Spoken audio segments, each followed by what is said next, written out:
Hi to all. Today we are going to discuss a topic regarding principles of auditing in company auditors and types of audit reports.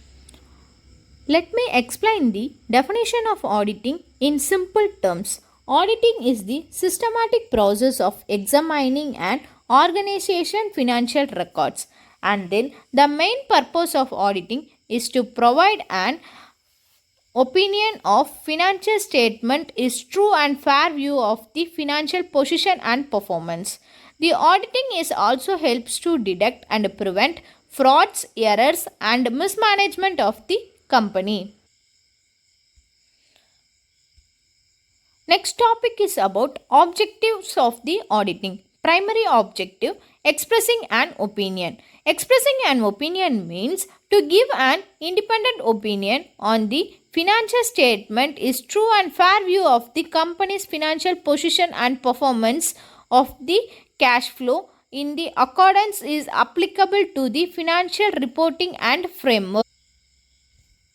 Next, secondary objectives includes detection and prevention of errors and frauds, verification of completeness and accuracy, compliance with legal requirement, improving internal control.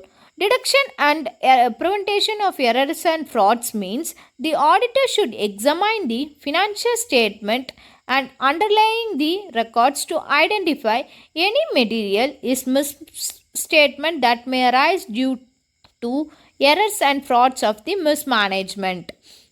Next is about verification of completeness and accuracy. The auditor should ensure that the financial transactions have been recorded correctly and completely.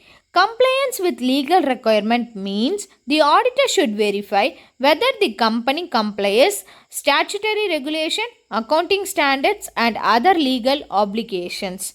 Improving internal controls includes the auditors should evaluate the company's internal control system and the auditor should provide suggestions and improvements that enhance the company's operational efficiency and reduce the risk and fraud and errors.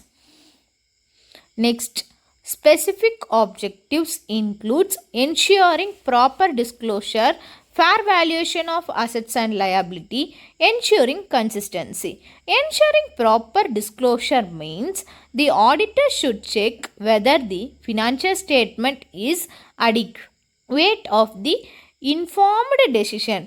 Next is about fair valuation of assets and liability. The auditor should ensure the assets and liability is true and fairly valued of recorded in accounting principle. Ensuring consistency means the auditor should verify that the accounting policies are consistently applied from one financial period to another financial period. Next, we are going to discuss about company auditors, appointment, qualifications, powers, duties, liabilities, professional ethics of an auditor. First of all, appointment of company auditor.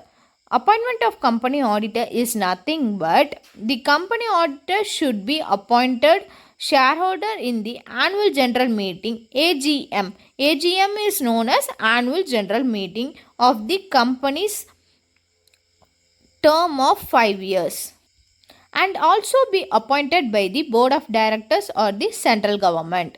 Next is about qualification of company's auditor. The main qualifications of company auditor is must be chartered accountant. CA denotes the chartered accountant. As per Institute of Chartered Accountants of India ICAI guidelines, powers of company auditors includes rights to access all companies' books and accounts.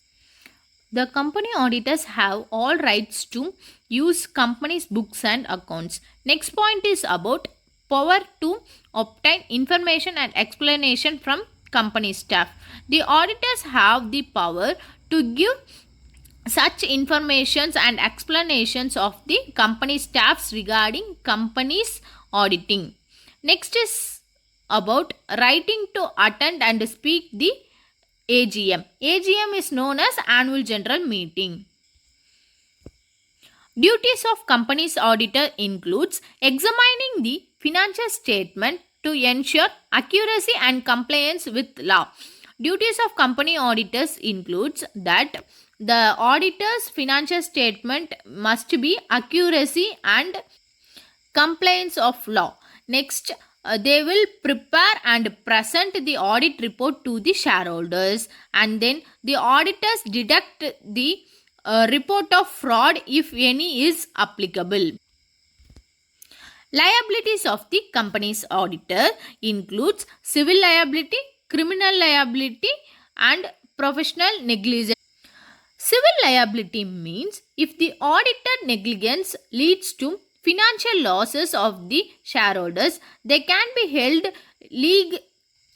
liable for damages. Criminal liability includes the auditors can face legal action if involved in fraudulent activities or mispresentation.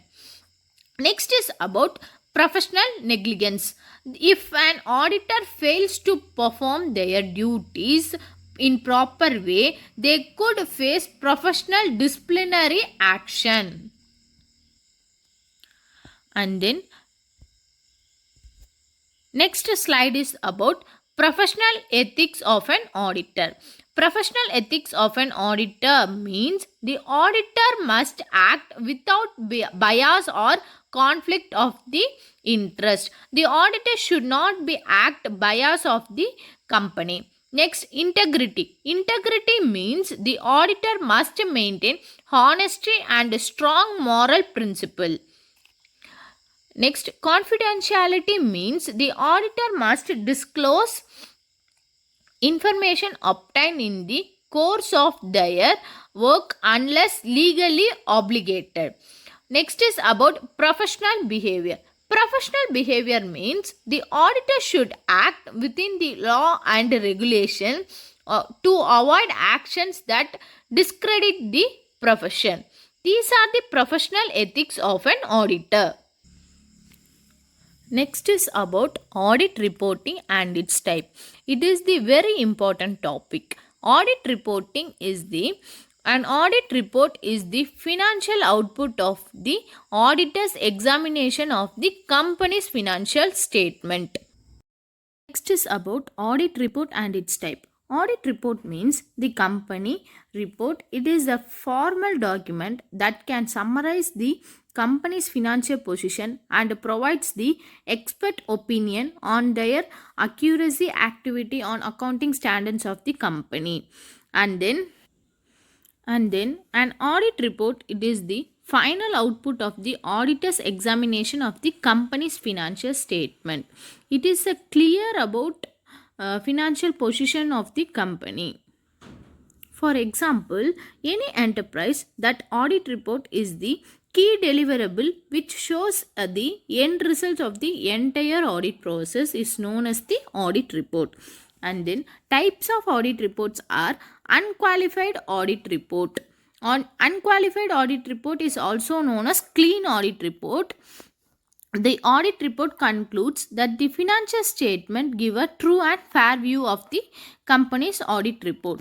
Next is about qualified audit report means issued when there are limitation in the audit scope or disagreement with management but not significant enough to warrant an adverse opinion regarding the company.